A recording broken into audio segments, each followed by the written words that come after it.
तुम यहाँ क्या कर रही हो? आध्या जो अपनी कोहनी को सहला रही थी, वो देव की आवाज सुनकर डर सी गई और अपनी नजर ऊपर करके देव की आंखों में देखने लगी। वही देव आध्या को कुछ पल देखता रहा, फिर उसने अपनी आंखें छोटी कर ली।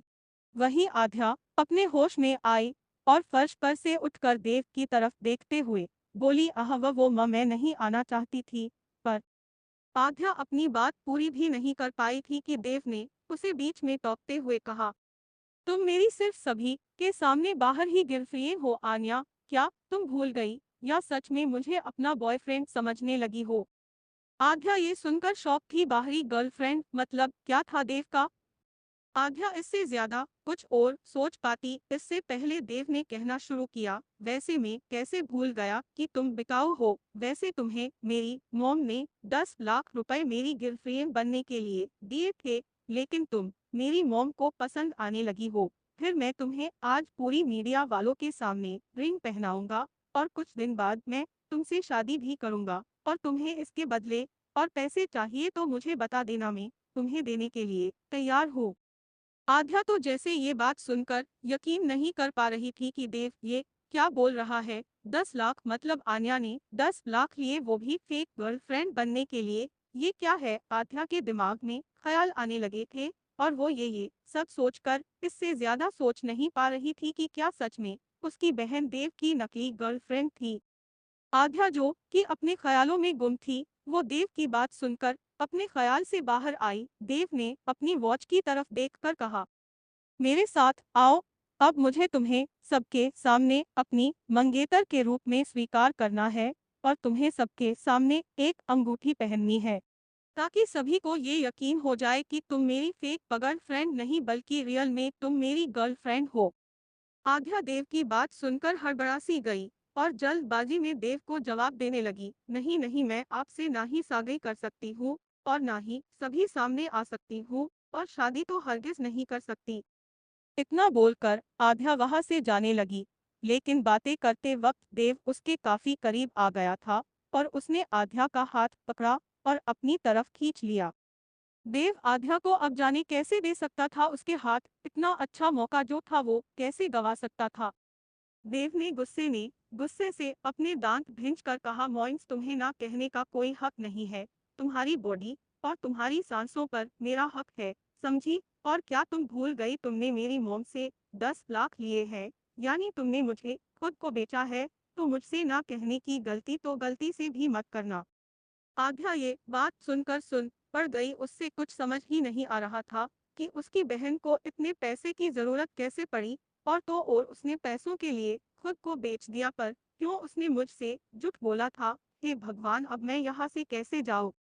आध्या को डर का खूब सताने लगा था, खूब होता भी क्यों ना, आखिर देव की बात थी ही कुछ ऐसी और वो यहाँ से जाने के बारे में सोचने लगी। और देव आध्या के हर भाव देख रहा था और उसने अपनी आवाज में नरमी लाते हुए इस बार कहा, मेरे साथ पार्टी में आने के लिए तैयार रहो। आध्या ये सुनकर अपने आप को देव से छुड़ाते हुए कहने लगी, मोइंस नहीं, मैं नहीं आ सकती, क्योंकि मैं आन्या नहीं, मैं उसकी जुड़वा बहन आध्या हूँ और मुझे नहीं पता कि आपके और मेरी बहन के बीच क्या डील है, इसलिए मुझे जाने दीजिए। देव यही तो चाहता था कि आध्या खुद कबूल कर कि वो आन्या नहीं बल्कि आध्या है। देव अपने प्लान में सक्सेस हो चुका था और फिर उसके चेहरे पर तीखी मुस्कान आ जाती है। आती भी क्यों नहीं, वो यही तो आध्या के मुंह से उगलवाना चाहता था ताकि वो अपने प्लान को अंजाम दे सके। देव ने अपने चेहरे के भाव ऐसे बनाए जैसे कि उससे आध्या के कहने पर यह पता चला हो कि वो आध्या है। देव की भौहें तन सी गई और अपनी कठोर आवाज में उसने सुनाया, मोइंस, ओह तो तुम दोनों बहनें ये मिलकर काम करती हो सबसे पैसे हड़पने का। आध्या को देव की बात सुनकर रोना आ रहा था। देव इतने कड़वे शब्द कैसे बोल सकता था, वो भी इतने गलत?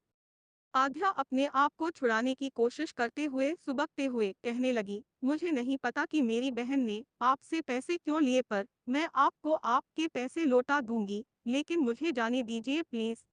देव आध्या को और मजबूती से जकड़ लेता गके और आध्या के पीछे से बाल पकड़कर अपने चेहरे के पास अपना चेहरा ले आकर बोला, मैं तुम्हारी बकवास नहीं सुनना चाहता, समझी? और हाँ, अगर तुमने सभी के सामने अपना मुंह खोला कुछ भी बोलने के लिए, तो उसकी कीमत तुम्हारे पापा की छोटी फैक्ट्री कंपनी को चुकानी पड़ेगी, समझी।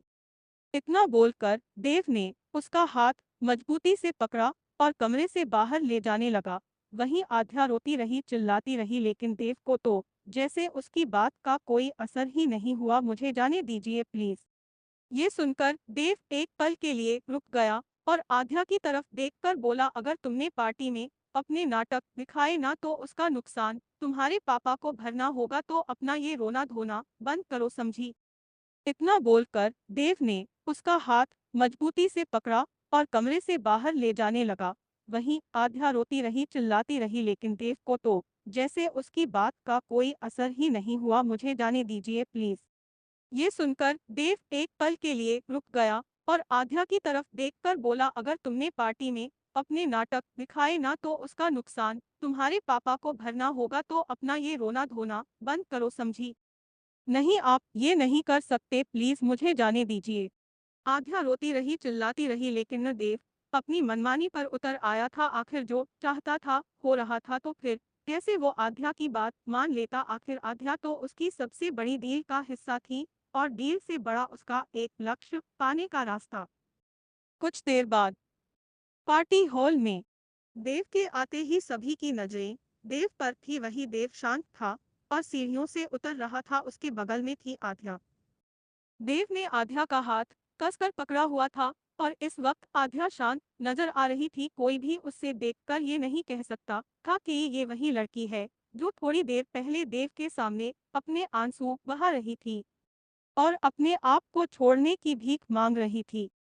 आध्या शांत इसलिए थी क्यों जब आध्या देव को अपने आप को आजाद करने के बारे में बोल रही थी, तो देव ने गुस्से में आकर अपना फोन लिया था और किसी को फोन करके आध्या के पापा की छोटी कंपनी को अपने हिस्से में लेने की बात कही थी और सामने वाले ने देव को सिर्फ 5 मिनट रुकने के लिए कहा। ये सुनकर आध्या देव से माफी मांगने लगी थी और ये न करने के लिए कहती है। वही देव ने ये न करने के लिए उससे सिर्फ इतना कहा कि अगर वो पार्टी में शांत शांत रही और उससे सगाई करेगी तो वो ऐसा कुछ भी नहीं करेगा। उन देर भर देव आध्या को लेकर स्टेज पर आया और कुछ पल वहां जितने भी लोग मौजूद थे वे सभी की तरफ देखने लगा।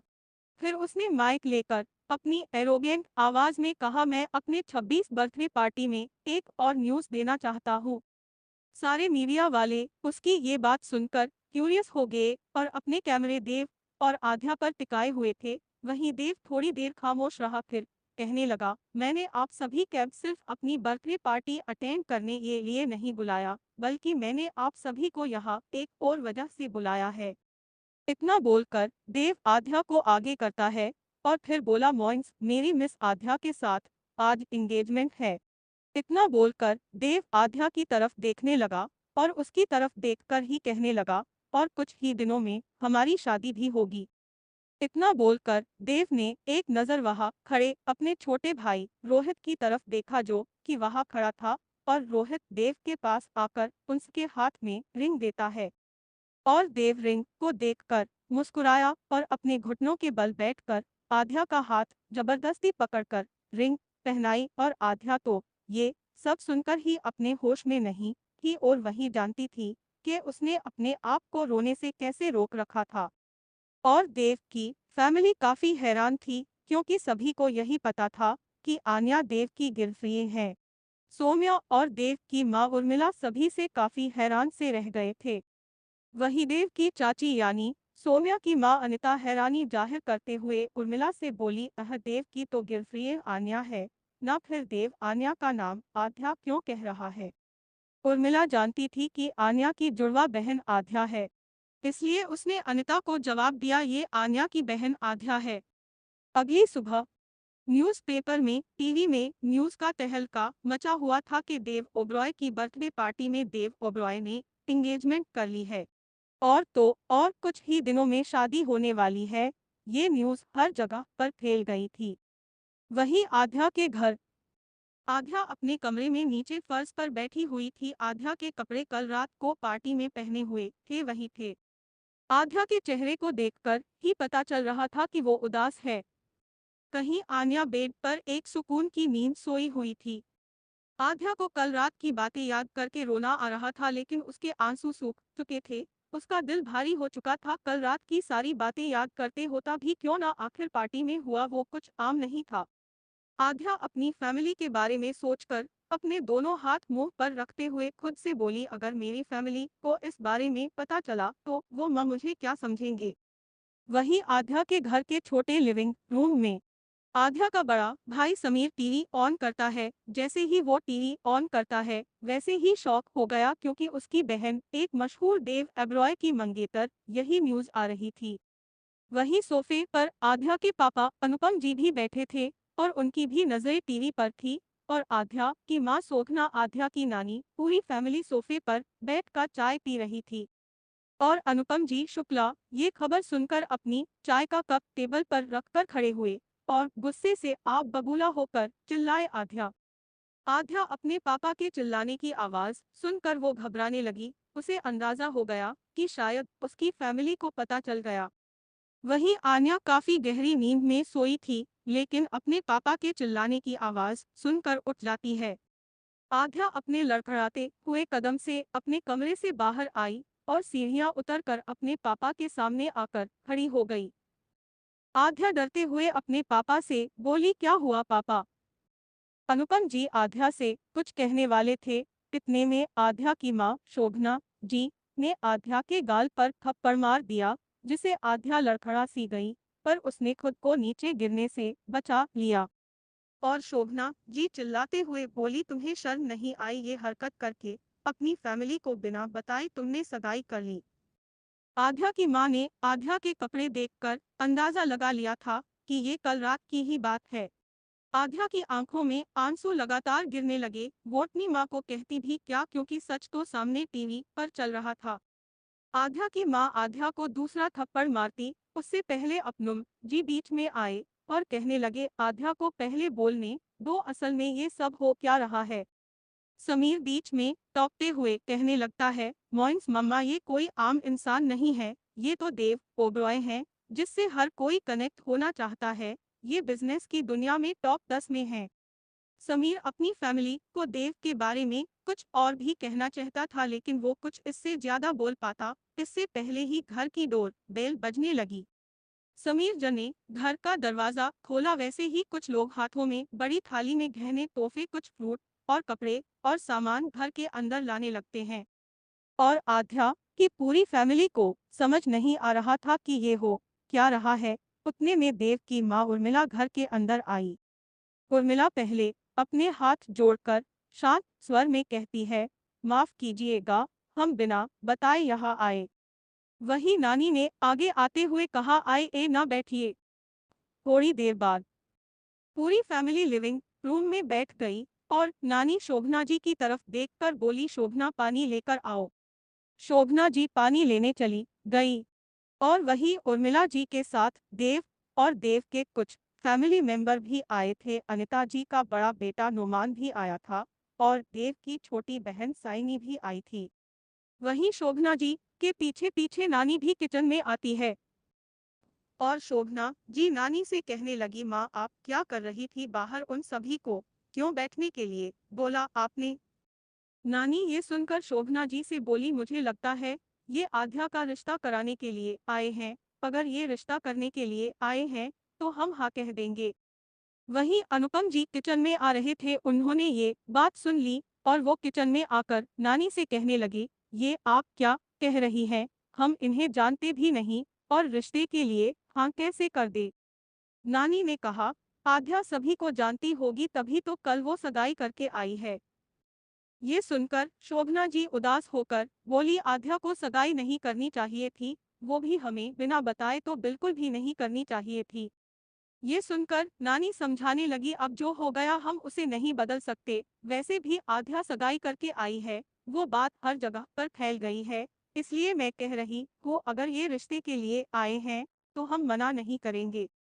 वैसे तो शोभना जी और अनुपम जी ये बात सुनकर इतनी जल्दी तैयार नहीं होना चाहते थे, पर वो ये भी सोच रहे थे कि आध्या की खुशी किसमें ही होगी। और शोभना जी ने उदासी से कहा, पर आध्या को ये करने से पहले हमें कहना चाहिए था। नानी ने समझाया, हो सकता है उसे लगा हो हम उसकी पसंद के लड़के से शादी न कराए, इसलिए उसने ये कदम भरा हो। थोड़ी देर बाद नानी की बात सच निकली थी। उर्मिला, आध्या और देव की शादी की बात करने आई थी।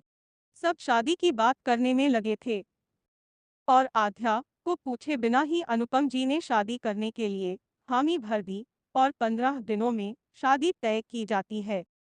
हालांकि आध्या की फैमिली इस बात से खुश नहीं थी, होती भी कैसे शादी ऐसे हालातों में जो हो रही थी। लेकिन हर जगह इस बात की खबर लग चुकी थी, इसलिए उन्होंने यही फैसला किया था। और ये बात जब आध्या को पता चलती है तो वो अपने कमरे में वो रोने लगी और आन्या की तरफ देखकर उस पर उंगली पॉइंट करते हुए बोली, सब तुम्हारी वजह से हुआ है। आन्या खामोशी से अपनी बहन की बात सुन लेती है, पर कोई जवाब नहीं देती। आगे की कहानी जानने के लिए एपिसोड 3 सुनिए।